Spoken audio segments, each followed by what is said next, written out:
de paz, que ao despertar de um novo homem nos induz. Te conclama, irmão, de última hora. Boa noite a todos. Boa noite a todas. É uma satisfação muito grande poder voltar aqui a essa casa. Agora há pouco, na hora que nós estávamos chegando, nós recebemos vários abraços, sorrisos diversos, e parece que a sensação de estar aqui agora parece ser a primeira vez, Janira, porque as pessoas são tão receptivas, são tão acolhedoras, que até minha sogra está tratando bem. E olha que eu falei bem da minha sogra aqui, hein? Por favor, vocês não digam o contrário, ela está aqui hoje com o meu sogro. E a minha esposa está aqui também, meu tio também, o Gentil, e a minha filhinha, tem que falar, minha filhinha que vai nascer, está com 6 meses, na barriga, daqui a pouco está aqui conosco, a Nina. Pois bem, quando nós fomos convidados para tratar o tema sobre o homem de bem, uma das principais características que consolidam esse tema é justamente a natureza do tema. É justamente a intensidade de se pensar no tema e caminhar com o tema em nossas vidas. Quando Jesus nos apresentou a imortal parábola do bom samaritano, ele sabia que essa parábola ficaria guardada em nossos corações. Ele sabia que nós iríamos estudá-la todas as vezes que nós quiséssemos falar de homens e mulheres, de criaturas humanas, consagradas, voltadas, debruçadas sobre o bem. Allan Kardec, na pergunta 614 do Livro dos Espíritos, pergunta aos guias da humanidade: que viria a ser a lei natural? E esses espíritos respondem a Kardec e a cada um de nós: a lei natural é a lei de Deus, a única e verdadeira para a felicidade do homem. Indica-lhes o que é bom e o que é ruim. E se afastando dessa lei, o homem é infeliz. E eu me pergunto, qual é a natureza de nossos espíritos? Nós fomos criados para o bem. Nós fomos criados pelo Pai, infinitamente bondoso. Jesus, quando encontra um interlocutor que pergunta a ele com muita bondade, com muita doçura, pergunta: mestre, ô mestre bom, bom mestre, e Jesus diz ao rapaz: por que me chamais de bom? Bom só tem um, é o Pai Celestial. Mas nós temos naturezas divinas. Nós fomos criados da mesma forma, do mesmo jeito. Saímos do mesmo ponto, mas não interessa para onde nós estamos indo, aonde queremos chegar e com quem estamos indo. Todos nós nascemos, fomos criados simples e ignorantes. Já é conhecido de todos nós espíritos. E a Joana de Ângeles acrescenta: fomos criados simples enquanto constituição. Aí nós não saberíamos como estaríamos no dia de hoje, na noite de hoje. Esse assim mal acabadinho sou eu. Mas também ignorantes enquanto a nossa destinação. Porque no momento que fomos criados, nós não saberíamos aonde iríamos chegar. Porque o caminho se faz no caminhar. Nós temos livre-arbítrio, e essa lei é tão séria, e ela é tão séria, que Deus imputou a Ele mesmo. O livre-arbítrio é uma das características e de uma das prerrogativas que nós, filhos de Deus, temos a nosso favor ou contra nós. Depende do ponto de vista, depende de quem está usando, depende de que maneira estamos usando e depende para onde estamos indo com esse livre-arbítrio. E essa lei é tão séria que Deus, até para Ele próprio, Ele imputou essa lei e disse que nós seríamos responsáveis por nossa vida, nós seríamos responsáveis pelo nosso caminhar, e que nem Ele, nem ninguém atrapalharia o nosso caminhar, senão nós mesmos. Com o livre-arbítrio que Deus nos ofereceu, chega ao fim do cativeiro. Não existe mais ditadura. Ditadura da alma, ditadura do conhecimento, ditadura da fé, ditadura da vida, ditadura do conhecimento. Só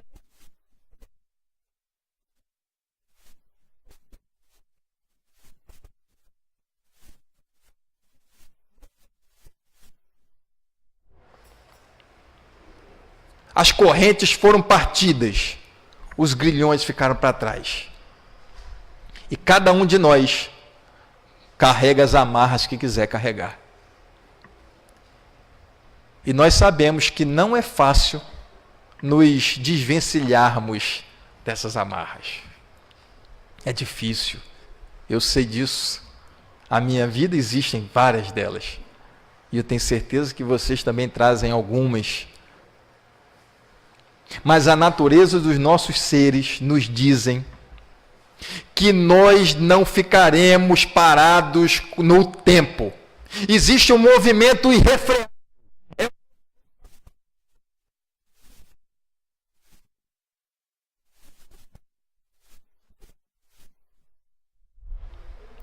Existe um movimento que não conseguimos parar, nem que nós queiramos e insistamos para que ela pare.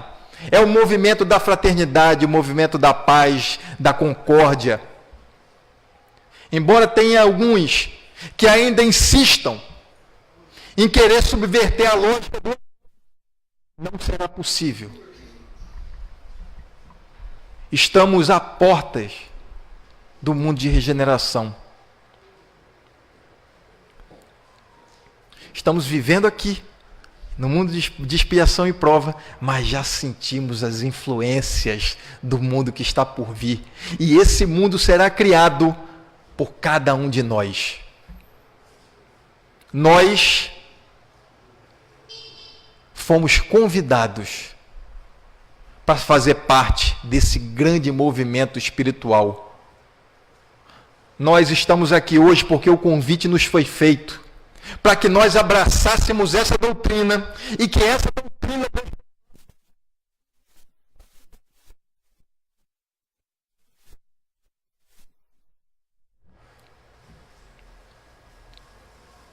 Homens e mulheres de bem, capazes de fazer a...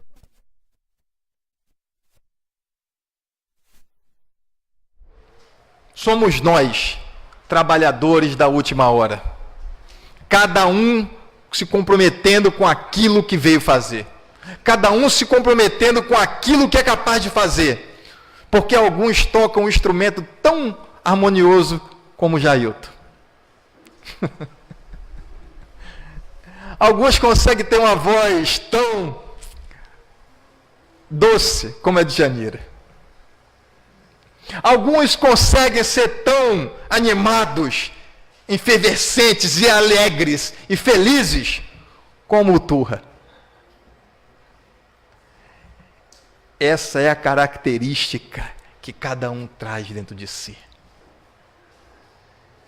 E essas características devem prevalecer no espírito de hoje, porque somos nós a resistência espiritual da Terra. Não só os espíritas, não. Todo o movimento religioso dessa terra haverá um dia de caminhar lado a lado. Embora alguns insistam que não. Embora alguns ainda achem que o sectarismo, que a divisão, que o preconceito possa imperar, nós não cairemos nessas falácias. Porque o Cristo já nos disse que ninguém caminha para trás. O mundo não vai de mal a pior. Essa é a visão dos pessimistas. Nós não podemos ter essa visão, porque nós temos a eternidade a nosso favor. Nós temos a vida eterna como guia das nossas existências.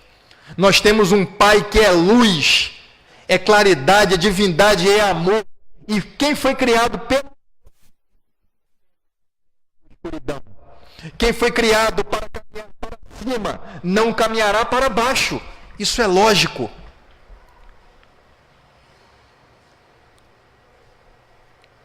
Nós somos artífices da nossa felicidade ou da nossa infelicidade. Nós podemos caminhar para onde nós quisermos. E as características que estão dentro de cada um de nós aqui. Em alguns estados latentes, em outros já estão muito mais ampliados. São essas características que nos levarão a um mundo melhor, a um mundo mais feliz, onde pessoas de bem se congregarão, igual aqui, os trabalhadores de Jesus, se encontrarão para louvar a Deus, para se debruçar na palavra divina, para transformar-se enquanto ser humano e traçar uma rota segura na trajetória das existências, da nossa existência. É assim que o planeta se transformará, cada homem e mulher transformando-se primeiro. Enquanto o mundo quer nos jogar para fora de nós mesmos, a doutrina espírita vem e nos convida para dentro, para reconhecer o homem e a mulher de bem que existe dentro de cada um de nós. É da nossa natureza sermos bons. E o que acontece aqui, que os espíritos que nos precederam, os grandes orientadores da humanidade, quebraram o silêncio do túmulo, trouxeram para nós a grande que nos avisaram que iria mandar, o novo Consolador. E ele nos diz aqui, que se nós nos afastarmos da lei de Deus, da lei natural, nós seríamos infelizes. E o que é que acontece com a gente quando a gente não consegue perdoar?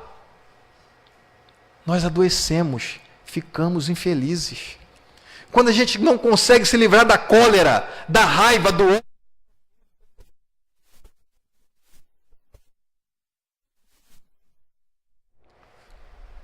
a nossa natureza é o amor, é a fraternidade, é a união. Olha só o estado que se encontra a nossa sociedade. Passamos agora por um processo político dificílimo. Dificílimo. Aonde o diálogo ficou quase escasso. Aonde as pessoas tinham medo e não queriam mais conversar sobre uma das ferramentas mais importantes para a nossa humanidade, para a nossa sociedade, que é o elemento da política. E as pessoas não conseguiam conversar em paz. Porque se você apoiava um, você era bandido. Se você apoiava o outro, você era ladrão, torturador, sei lá o que era. Cada um achava um adjetivo para o outro. Cada um achava um adjetivo para o outro. E eu lembro Jesus, então, numa conversa no livro Boa Nova, com um dos discípulos, falando assim: mas quem te proclamou juiz do teu irmão? Que autoridade te deram para você julgar as características do outro e as escolhas do outro? Olha, gente, o mundo adoece se nós estivermos adoecidos. Enquanto nós não soubermos dialogar, aceitar as diferenças, aceitar o contraditório, aceitar que nem todo mundo pensa igual a gente, que nem todo mundo precisa ser espírita, nem todo mundo precisa nascer em Cabo Frio, essa terra belíssima, nem todo mundo precisa frequentar o trabalhador de Jesus, nem todo espírita precisa estar todos os dias dentro da casa espírita, ele precisa se reformar todos os dias. E nós precisamos aceitar o posicionamento do outro, porque senão nós adoecemos e a sociedade adoece junto com a gente. Uma sociedade é feita de indivíduos.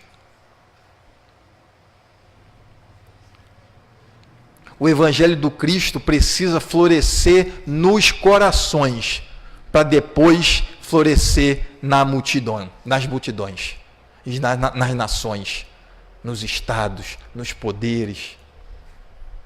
Mas enquanto não houver reforma íntima, enquanto nós não nos conhecermos enquanto filhos de Deus, capazes de fazer essa revolução pacífica, ordeira, legítima, nós caminharemos com dificuldades, com muitas dificuldades. E o que os Espíritos dizem aqui é que, se nós temos a natureza divina, então nos apropriemos dela e caminhemos e aprendamos a caminhar em paz, em silêncio. Em silêncio. Conta uma história budista que um mestre andava com seu discípulo e antes de atravessar um rio, eles perceberam que tinha um escorpião afogando no rio. Então eles começaram a atravessar o rio, o mestre pegou o escorpião, na outra margem do rio, antes de botar o escorpião no chão, o que aconteceu? O escorpião foi lá, a minha amiga ali sabe da história. O escorpião foi lá e picou o mestre. Ele passou noites adentro com dificuldade de respirar. Ele estava com o veneno correndo nas suas correntes sanguíneas. Ele delirava à noite. Ele acordava e voltava a dormir com a febre altíssima. Dias depois, após ele conseguir ser curado, o discípulo perguntou: mestre, o que está acontecendo com o senhor? Não dá para entender. O senhor sabe que é da natureza do escorpião picar. E o mestre mais lúcido naquele momento falou: e você sabe que é da minha natureza ajudar. Não importa quantas vezes a vida nos empurre para baixo. Não importa quantas vezes nós tenhamos dificuldade de dialogar. Não importa quantas vezes as pessoas irão nos ofender. Não importa quantas vezes o nosso núcleo familiar não irá nos entender. Não importa quantas vezes no nosso trabalho, o nosso chefe, nosso superior,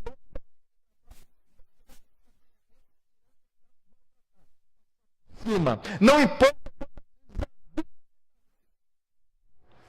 eliminar aquela característica mais importante dentro de nós, a esperança. Não importa quantas vezes isso aconteça.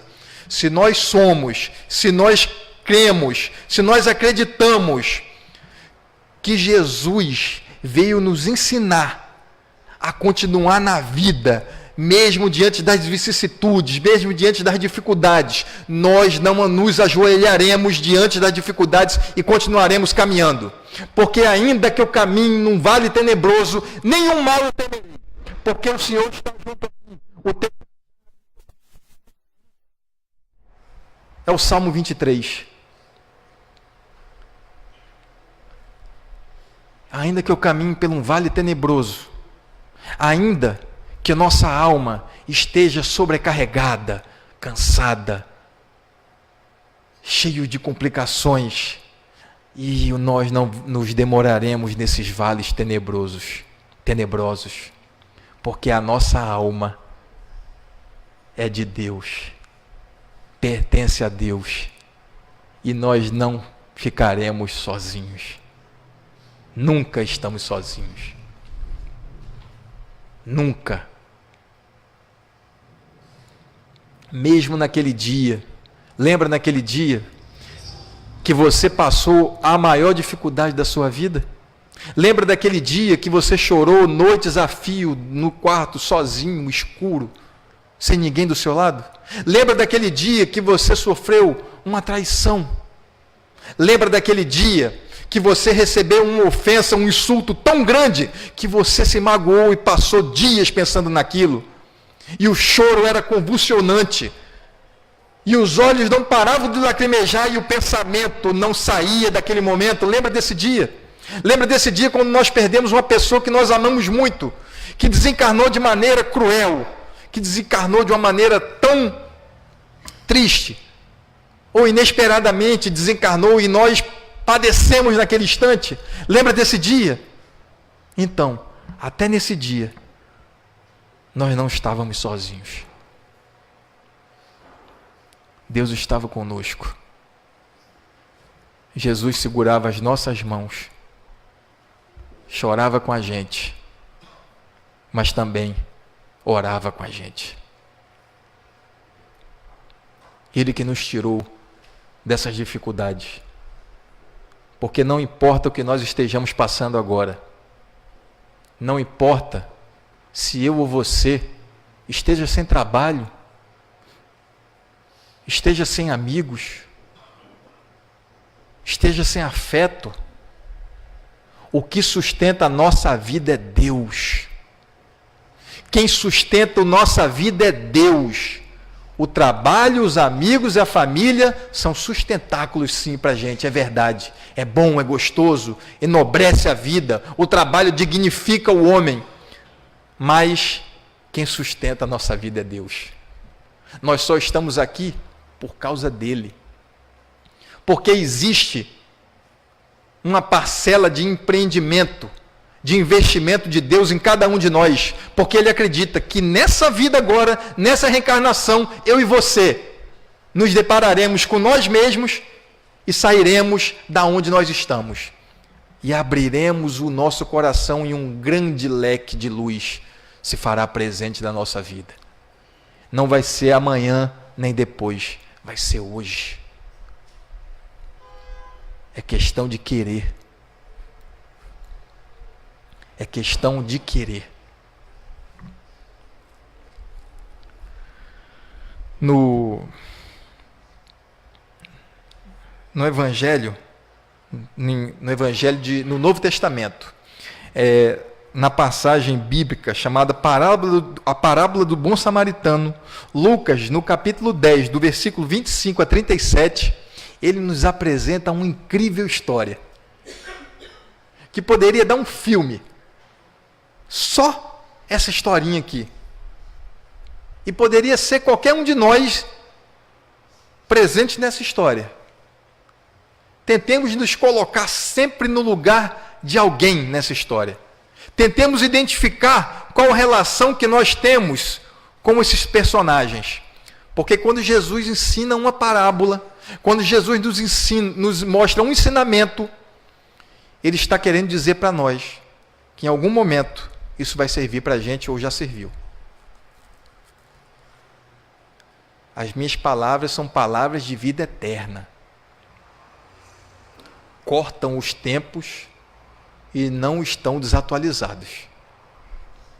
Aí Jesus fala assim, no capítulo 10, no versículo 25. E eis que um certo mestre da lei levantou-se para testá-lo. Para testar Jesus. Dizendo, mestre, depois de fazer o que herdarei a vida eterna? Isso aqui naturalmente é uma pegadinha, né, gente? Jesus estava ali andando com os discípulos e aí toda hora alguém queria apresentar uma pegadinha para Jesus. Principalmente os fariseus, que eram os mais interessados que Jesus cometesse um agafe, um erro, qualquer deslize, para que ele pudesse ser julgado pelo Sinédrio.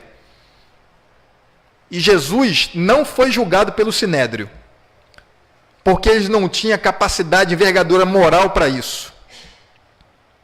Eles tanto fizeram que levaram Jesus ao julgamento político. Jesus foi julgado politicamente por Roma, porque religiosamente não tinha nada para falar dele, nem politicamente.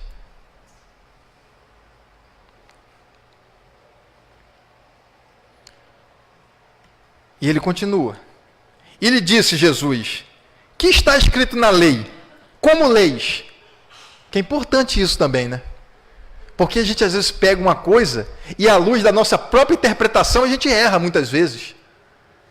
Então Jesus apresenta essa reflexão como leis. Como que você está pensando nisso? Porque uma vez interpretado, isso vira postura e posicionamento na vida. Se a gente interpreta uma situação, se a gente interpreta alguma coisa, um ensinamento, aquilo depois vira posicionamento. E ele continua. Em resposta disse: amarás o Senhor, o teu Deus, com todo o teu coração, com toda a tua alma, com toda a tua força, com toda a tua mente, e o próximo como a ti mesmo. Esse mestre, ele resumiu 2 ensinamentos. O primeiro está em Deuteronômio e o segundo está em Levítico. O primeiro ensina a amar a Deus acima de todas as coisas. Amar a Deus com toda a tua força, com toda a tua alma, com todo o teu coração, com toda a tua força, com todo o teu entendimento. Esse é um ensinamento, Deuteronômio. Mas o Levítico está dizendo: amarás o teu próximo como a ti mesmo.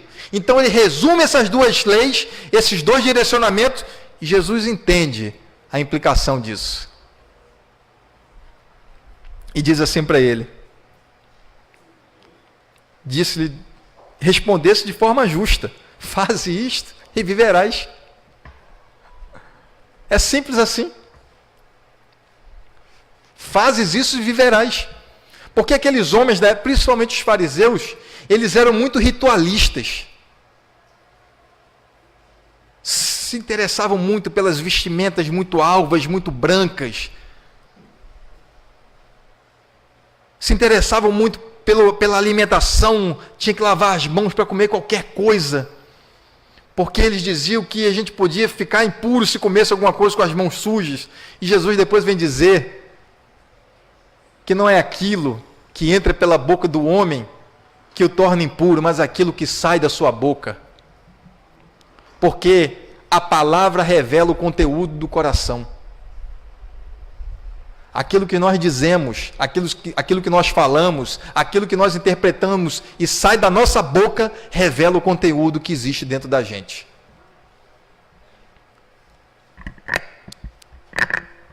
E Jesus continua.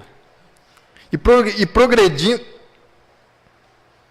faze isso e viverás. E ele, porém, querendo justificar-se, disse a Jesus, o mestre: quem é o meu próximo? Prosseguindo, Jesus disse: certo homem descia de Jerusalém para Jericó e caiu nas mãos de assaltantes, os quais, depois de havê-lo despojado e espancado, retiraram-se, deixando-o semi-morto.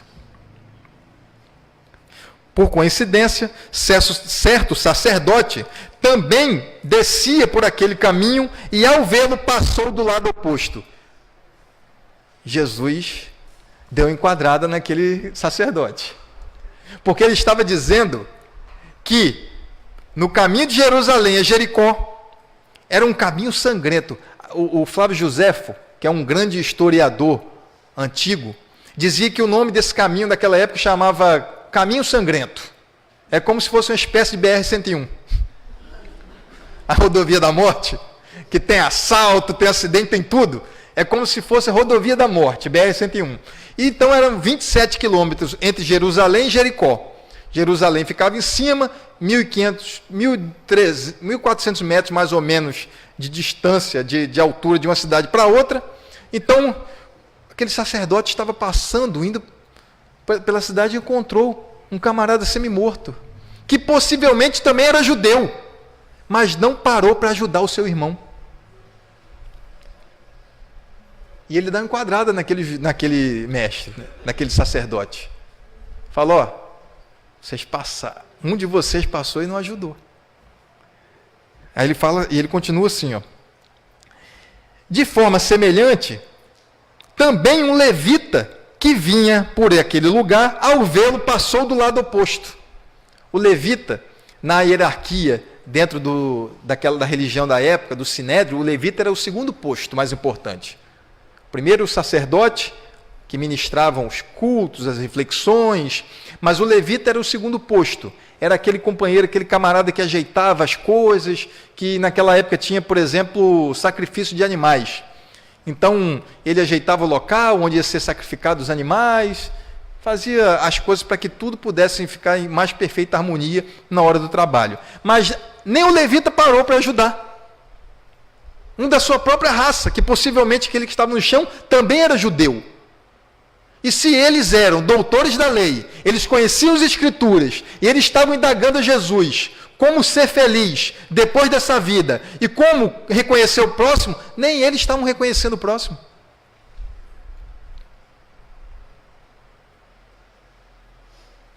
É como Jesus estivesse perguntando assim para nós espíritas. Lembra daquela frase assim do Allan Kardec? Que fora da caridade não há salvação? É como se ele estivesse falando assim, mas passou um espírita aqui e não ajudou. Passou o espírita ali na frente do centro espírita, tinha um rapaz ali deitado, com fome, com frio, e ele não parou.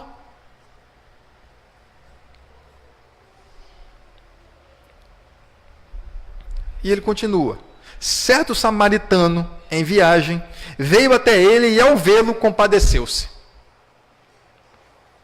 O samaritano e o povo judeu, eles tinham desavenças.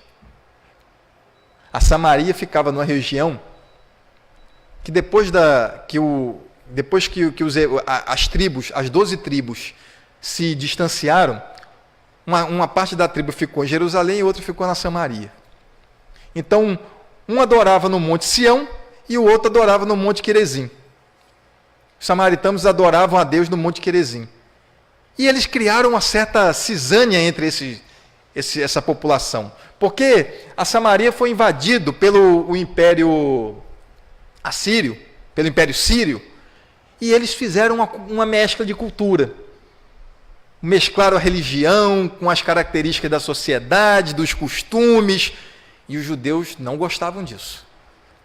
Eles gostavam da impecável pureza doutrinária.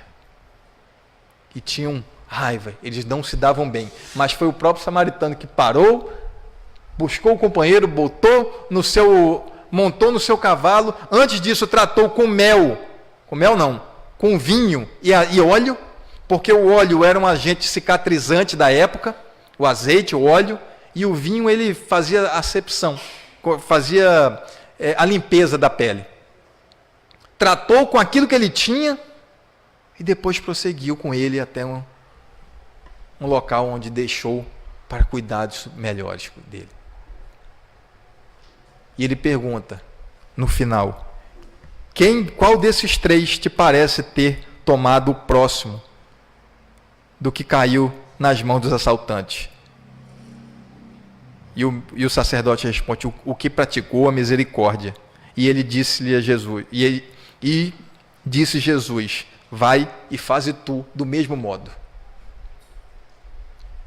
Do mesmo modo. Não interessa se no dia a dia nós nos depararemos com pessoas de outra religião, de outras raças, de outro credo. Não interessa se é nordestino, não interessa se é sulista, não interessa se é brasileiro, americano, europeu, não interessa se é heterossexual, se é homossexual, se é bissexual, não tem importância. O que importa é como nós nos comportamos diante dos nossos irmãos. O homem e a mulher de bem justifica a bondade pela conduta no dia a dia. Justificado pelo seu dia a dia, pelas suas ações. Aqui no Evangelho segundo o Espiritismo, tem um capítulo chamado Sede Perfeitos, é o capítulo 17, Sede Perfeitos.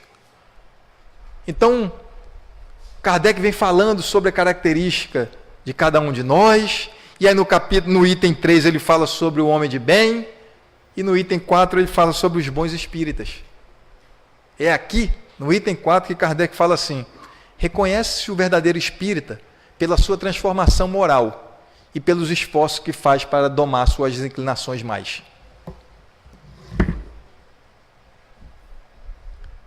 Ele poderia dizer, reconhece o verdadeiro homem de bem, ou a mulher de bem, pela sua transformação moral. Mas não é a transformação moral do átomo ao arcanjo de uma hora para a noite, não. É a transformação moral que nós já fomos capazes de realizar.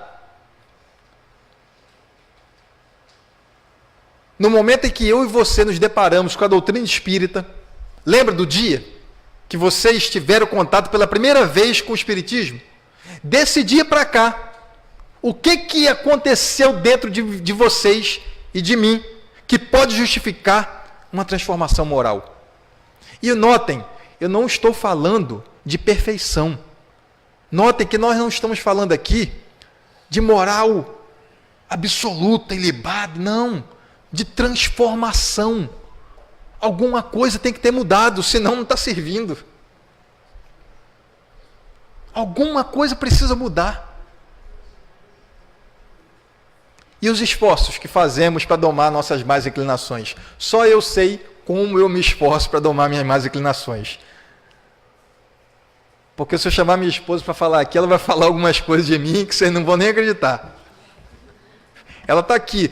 Vou nem olhar muito para ela, senão ela vai dizer, eu quero falar. Nós vamos tentando, né? Eu sou nordestino, meu tio está aqui, eu sou nordestino, filho de nordestino.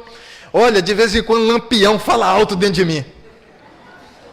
Parece que deixa de correr sangue pela veia e começa a correr rapadura. E tem hora que a gente não consegue conter. E sangue nordestino esquenta fácil.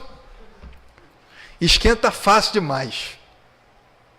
E a gente vai percebendo essas características que nós temos e vamos trabalhando. Vamos trabalhando. Olha, eu tenho uma estratégia que está dando certo comigo. Eu elenquei 3 pessoas na minha vida, 3, que podem falar qualquer coisa para mim. Isso foi um acordo. Foi convencionado entre eu e essas 3 pessoas. Eu também posso falar tudo. Porque também não é justo, né? Eu ouvi tudo que eles têm falar e eu não posso falar nada. Eu elenquei 3 pessoas. Então, essas 3 pessoas que eu confio muito, que eu admiro, que eu me espelho, que eu amo, que eu sei que o amor é recíproco, a gente fala coisas que dói demais no coração. Um para o outro. Olha, naquele dia que você falou assim, assim, assim, assado com sua filha, lembra? Eu falei, então, você ultrapassou um pouquinho ali por causa disso. Aí eu quero responder na hora, mas o acordo foi o seguinte, na hora a gente não responde, só ouve. Porque senão a gente vai justificar. Não, mas você não sabe, aquele dia eu passei um dia horrível no trabalho. Não interessa. Naquele dia, naquela conversa, naquele diálogo, não tem justificativa. A gente só ouve. E quando chegar em casa, a gente faz o que a doutrina espírita nos pede. Avaliar a nossa vida, nosso dia, para saber se nós fizemos tudo o que foi possível em relação a ajudar as outras pessoas e a nós mesmos. A nossa meta é a perfeição.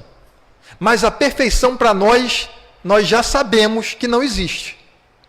Porque perfeito é só o Pai. Perfeito é só Deus. Deus é perfeito, a criatura é limitada. Nós somos seres perfectíveis. Nós temos uma meta para alcançar. E no caminhar dessa meta, nós seremos tão felizes e perfeitos quanto nós quisermos ser. Acreditar na nossa natureza, acreditar naquilo que nós nos engajamos, acreditar que as coisas de Deus têm, cada coisa tem o seu lugar, a hora certa para acontecer, e cada coisa precisa estar naquele momento, naquele local, para desempenhar a melhor missão possível que Deus deu àquela criatura. E outro dia eu lembrava aqui de uma coisa que aconteceu quando nós estávamos começando a namorar. Aí eu fui na casa do meu sogro, lá da minha sogra, primeira vez, lá em Barra de São João. Cheguei lá, né, aquela convenção, boa noite, tal, entra aqui, senta aqui. Aí sentei. Aí estava passando o jogo do Flamengo, meu sogro é flamenguista, e ele não sabia se conversava, se assistia o jogo. Eu falei, com um menino igual a mim. Só que o meu time é um pouquinho pior que o dele.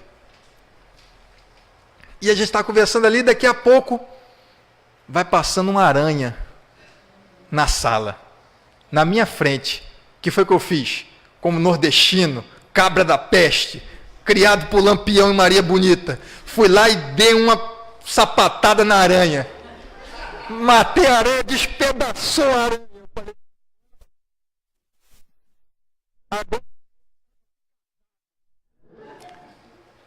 Aí minha sogra levantou com um olhar de quem ia chorar. Eu falei, misericórdia, eu matei o animal de estimação dela. Ela foi, pegou a aranha, viu, tio? Botou a aranha assim, ó, na mão, abertinha, passou em câmera lenta na minha frente. Eu falei, gente, mas para que tanta vagareza? Podia ser mais rápido? Parecia um funeral, né? Ela foi lá fora, abriu a porta, tinha um pouquinho de areia, fez o enterro da aranha, tal, não sei se ela fez pressa, deve ter feito, fez o enterro da aranha, voltou, e eu falando, misericórdia, vai acontecer alguma tragédia aqui dentro. Aí ela falou assim, meu filho, você sabe fazer outra, já que você matou? E eu me dei conta que eu não sabia fazer outra aranha.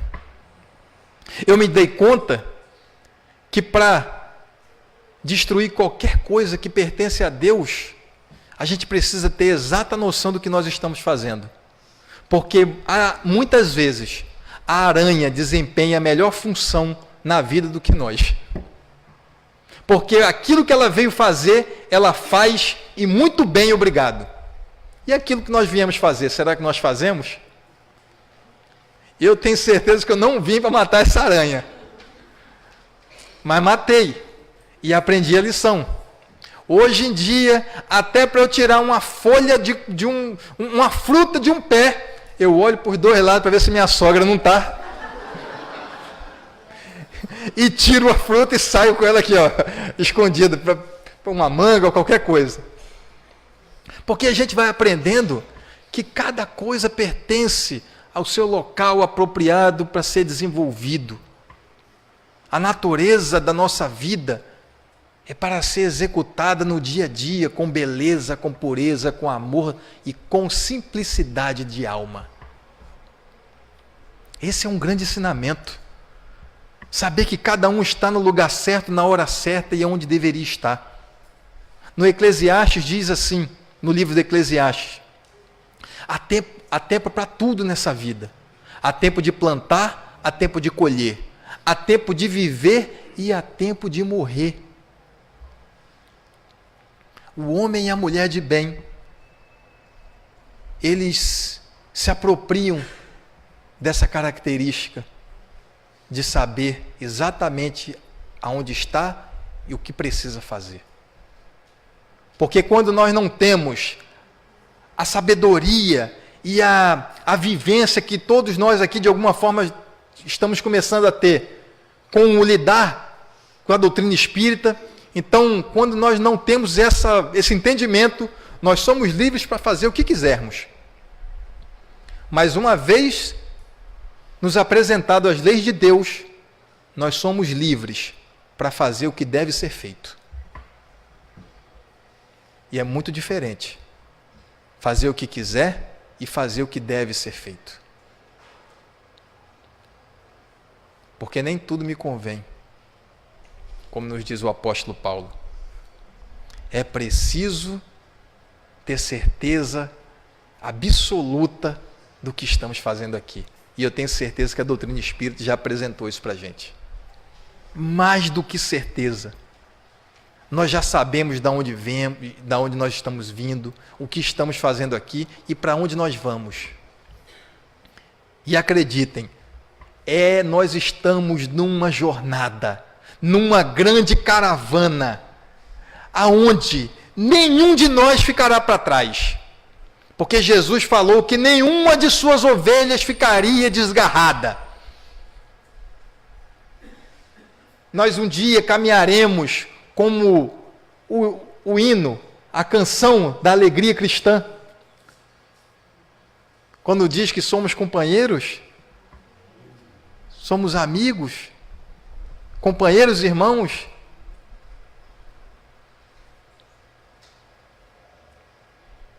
Nós um dia caminharemos ombreados, lado a lado, em qualquer lugar desse planeta, porque nós temos a característica divina dentro de nós. Mas, já caminhando para o final da nossa fala,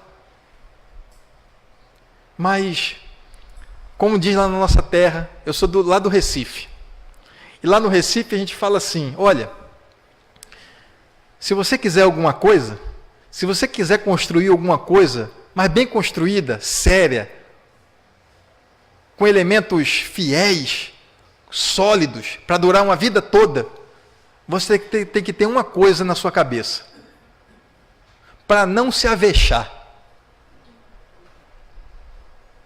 para não ter pressa, não ficar aperreado, não perder as estribeiras. A gente precisa ficar calmo, tranquilo, porque tudo tem sua hora. Para a gente não se avexar, porque a natureza das coisas um dia falará por nós, em nossa vida, na nossa simplicidade, no nosso ser. E como diz o grande poeta da nossa terra, Flávio José, um poeta popular, que em uma das suas músicas, chamada Natureza das Coisas, ele fala assim, se aveste não, que amanhã pode acontecer tudo, inclusive nada. Se aveste não, que a lagarta rasteja até a hora em que cria asas. Se aveste não, que a burrinha da felicidade nunca se atrasa. Se aveste não, amanhã ela para bem na porta da tua casa. Se aveste não. Toda caminhada começa pelo primeiro passo. A natureza não tem pressa, segue o seu compasso, inexoravelmente chega lá. Se aveste não, observe quem vai subindo a ladeira, seja princesa, seja faxineira, para ir mais alto vai ter que suar. Então, que nós não fiquemos avexados, apressados, impacientes, intolerantes, porque dia virá que nós caminharemos com muita tranquilidade, com muita fé, com muita esperança, de que dias melhores virão, e eles já estão presentes, basta que nós abramos nossos corações e deixe a luz entrar, a luz divina, a luz de Deus, que espanta toda a treva, que anima toda a alma, e que dá caminhamento feliz para cada um de nós, nessa grande, bonita e bela existência. Muito obrigado, gente, boa noite, até a próxima vez.